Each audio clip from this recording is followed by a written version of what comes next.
So wow, a new video, and this one is going to be a big one because we have a large redstone project. I've teased it on my Discord server, and by the way, speaking of Discord, if you want to know why the frick frack I'm not uploading videos, I talk more on Discord than I can on YouTube because that's how life works. So I usually post things there like screenshots of new videos and stuff, but enough of Discord shameless promotion. I have this really cool thing, and it is a customizable 3x3 piston door. Now, you probably saw the thumbnail and already knew that, but the reason why this is cool is because, one, I've made a video about this in the past, about a 2x2 version, and that also had 4 layers. And I also decided to calculate how many possible combinations each version had. So for the 2x2, it only had 65,536, and the reason I say it only had is because this version has so many combinations, like in the tens of billions of combinations. So this 3x3 version has 68,719,476,736 possible combinations of 3x3 piston doors, and that does include an all open version, so not all of them are actual doors, and some of them may be just corner blocks sticking out, but you can still walk through the center. But I think it's still cool, and that's a lot of combinations. And this has been made on YouTube, and there has been a video by Deco and Sydney, and their version only had 2 layers, but they didn't have this glorious 1.11 redstone. But this version has 4 layers, so, you know, any form of cave door, corner door. Well, guess what? I basically made the world's first of any 3x3 piston door with 4 layers, and technically more because this is technically expandable. You could expand the layers more, but it'll be pretty complicated. But you know what? Enough talking about this. Let's start looking at how this works. So let's say we want the red center block to go, and now we push this diamond button, and as you can see, the door will kick into action, and there we go. We have our red block in the center of the door, and we have no pistons showing at all. So that's a pretty cool thing, and we can open it again, and this red block will retract back into the ceiling. Now, obviously, not just the red layer works, all the other layers work. So let's say we want to do the edge blocks and then the corner blocks for the green. So now we have a reverse cave door. There we go. World's first reverse cave door. I mean, this door is pretty simple, to be honest. This probably has already been done, but doesn't matter. World's first on YouTube because this door kind of does look stupid, and I don't know why anyone would want to build it. There we go. World's first reverse cave door on YouTube. 2019. Probably has been done before. I don't know because I'm not going to go through the effort of actually fact checking that. But obviously, not just the green layer works, also the blue layer works. So let's try a cross on the blue layer because why not? And I don't think we'll be able to see it, to be honest, now that I think about it. So now if we close the door, and if we look over here, and you know, if we look past this little cross, we have our blue cross over here, and our red, yellow, flower looking thing there. So that's pretty cool. We can make cool piston doors with this that are very unconventional and we don't actually need. So enough of that. I'm gonna start explaining how the redstone works, and I'm also gonna show you a bunch of different components that I had to make for this door. But you know, let me just show you what happens if there's nothing on the thing and then I push the button. Gee, maybe nothing's gonna happen. I wonder what's gonna happen if I push the button and there's nothing on. Oh, what? Nothing closes. Oh, that's such a surprise. But you do also have to open it, otherwise you can't make selections to the panels. So enough of that. Let's explain the redstone and how it works. So we are here in a different server because I want to show you the piston layout. Now, this isn't actually the one I used in the final door, but this was my first attempt at making the layout. But eventually, Sammy Yuri came on and made a much smaller version. So basically how this works is if we flick the top lever, we get our seamless double piston extender. And you know, if we unflick it, it will retract back into the frame. And it works for all the layers, so we can press this layer, which I'm pretty sure is the green layer, and we'll get our seamless double. And if I just flick it again, it will retract back into the ceiling. I forgot to turn chat off, but whatever, I don't really care.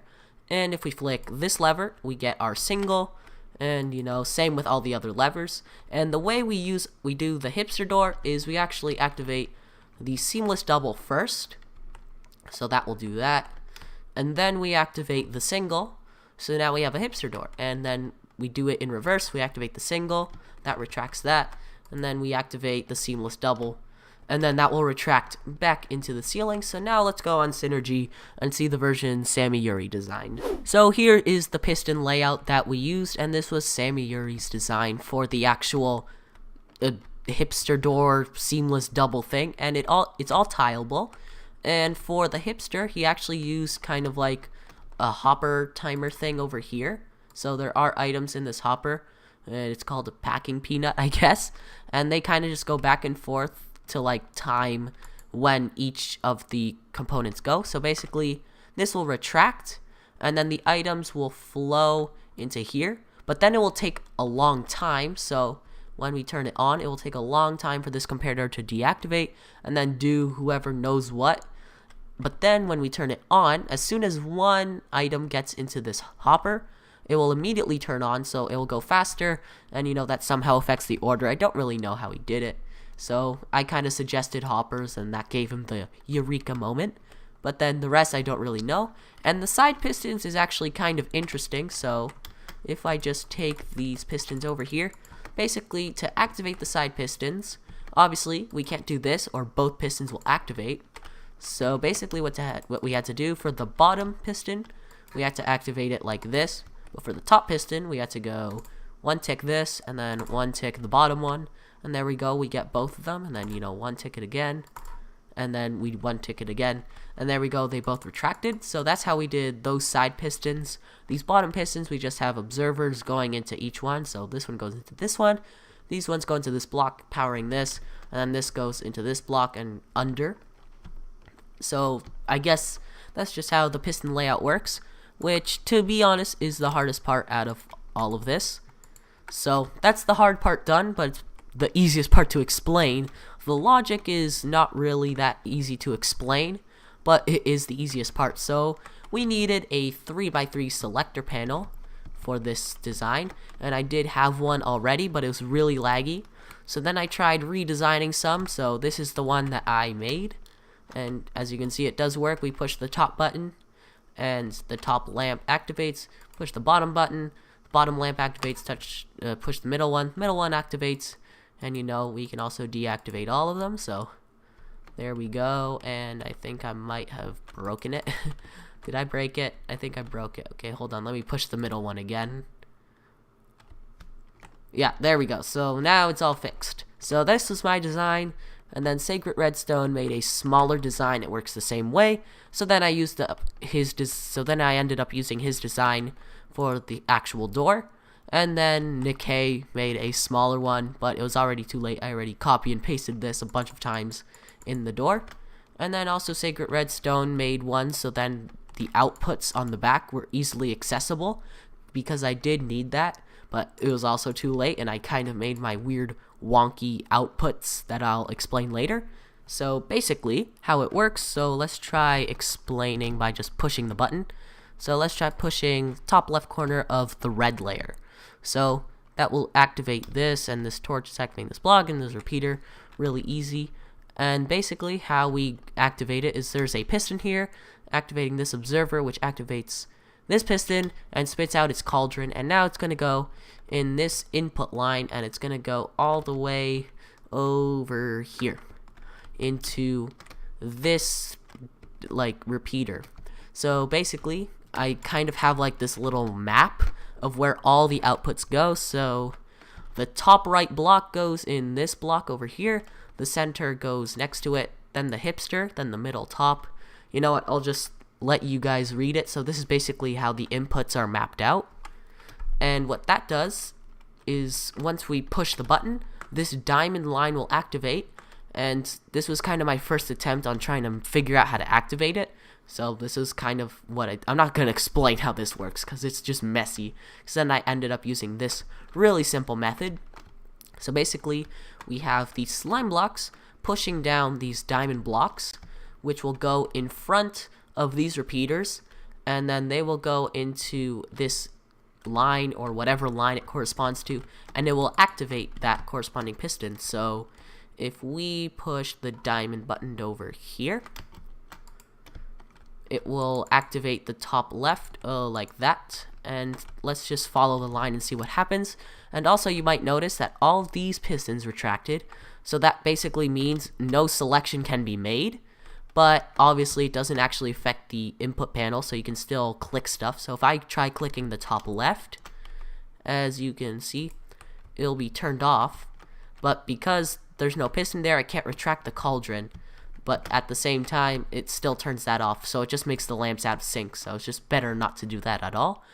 So then, if we just follow the line over here, as you can see, all these pistons are pushed down, so the signal will go through the block into this piston. So this will be the top right for the red layer, actually no, top left, and it will go all the way over here into this piston with this redstone block, into this piece of redstone, into this repeater, into this observer line, and finally that goes into our piston, if we can just get out of this dense redstone spaghetti.